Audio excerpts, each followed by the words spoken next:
si hay un consenso que probablemente seguro tenemos todos los grupos parlamentarios en esta Cámara, es que Europa ahora mismo se encuentra ante un momento crucial de su futuro en el que nos jugamos no solo la recuperación tras la crisis sanitaria, sino el futuro de la esencia del propio proyecto comunitario. Respecto a esto, es evidente que gracias a diferentes cuestiones, entre otras, bueno, no hay que ocultarlo, a la presencia de gobiernos progresistas, la senda indica que somos muchos en el proyecto europeo los que no queremos repetir los errores de la crisis del año 2008.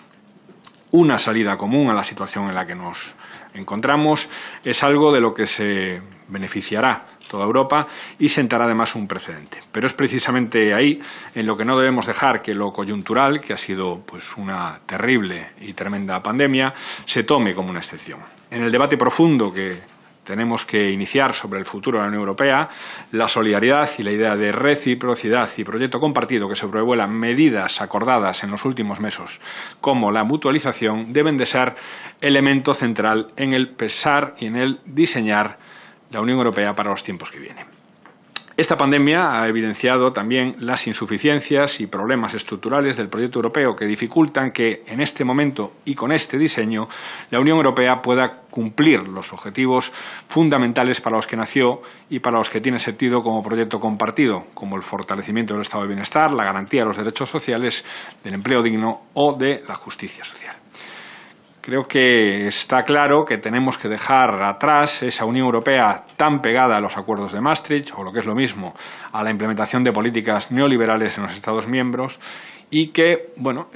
hay que abordar una Unión Europea que ponga las instituciones al servicio de las demandas concretas de la ciudadanía y no, como sucedía en el pasado, de las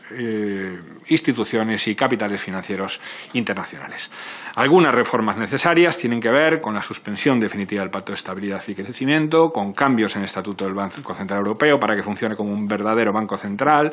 o con la armonización de políticas fiscales para terminar con los paraísos fiscales que generan pérdidas y, sobre todo, altos niveles de desigualdad. Y es ahí donde es fundamental este ejercicio para repensar la Unión Europea y hacerlo, además, desde las alianzas. Esta pandemia ha demostrado también que los pueblos del sur de Europa deben de unirse, no pensando simplemente en una cuestión clásica de correlación de fuerzas, sino en elementos, en problemáticas y en desafíos que nos son comunes. Sea como fuere, hay una serie de elementos centrales en el esquema para repensar el proyecto europeo que estamos seguros que se está pensando desde la Secretaría de Estado y que vamos a abordar en esta ponencia, en este debate y en la conferencia que tenemos que trabajar adelante, como son el papel de la Unión Europea en el diseño de la economía, necesarias reformas institucionales, el refuerzo del pilar social europeo, la reindustrialización, la transición verde, cómo vamos a trabajar para una Unión Europea que piense mejor en el fortalecimiento del mundo rural y de nuestro sector primario y, sobre todo, la política exterior europea de la que ha hablado el secretario de Estado. En el ámbito económico trataré de ser rápido. La movilización de recursos que se ha puesto en marcha en los últimos meses es inédita y ha sido imprescindible para inyectar liquidez inmediata que, han notado y de forma clara, eso sí, en el día a día el conjunto de la ciudadanía, particularmente en el Estado español. En todo caso, como decía antes, hay reformas económicas que también tienen que estar en el escenario de debate. La reforma del BCE, la suspensión definitiva, como decía, del Pacto de Estabilidad, la armonización fiscal o la reestructuración de las nuevas deudas. Sobre reformas institucionales, creo que es el momento de que abordemos y de que España también, lidere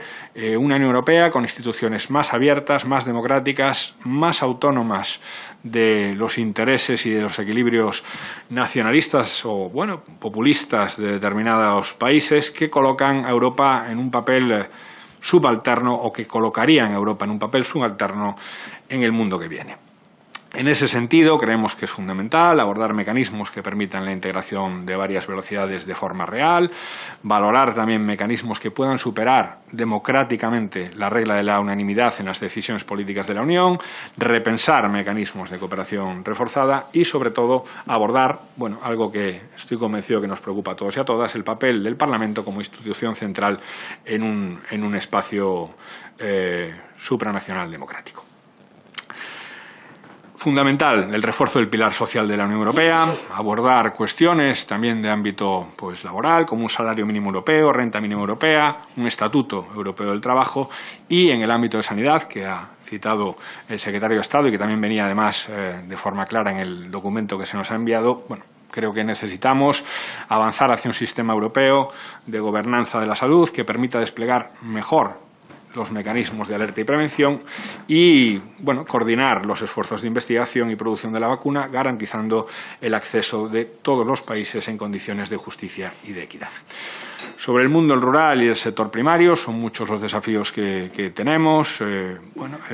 desde medidas para combatir el problema de la despoblación, que de alguna forma entumece el ámbito no urbano europeo, el rediseño de las políticas de la PAC en el que estamos inmersos, pero que es fundamental abordarlo de forma profunda, la necesidad de equilibrar la cadena de valor alimentaria y, en resumen, iniciativas que vayan directas a reenfocar el modelo de producción agropecuaria y pesquera en el ámbito europeo. Tenemos que abordar, lógicamente, también la reindustrialización vinculada a la transición ecológica. Y ahí tenemos que encontrar una síntesis entre la siempre presente tensión entre relocalizar y reindustrializar y pensar un modelo sostenible y equilibrado en un modelo de absoluto deadline en lo que tiene que ver con el ámbito climático.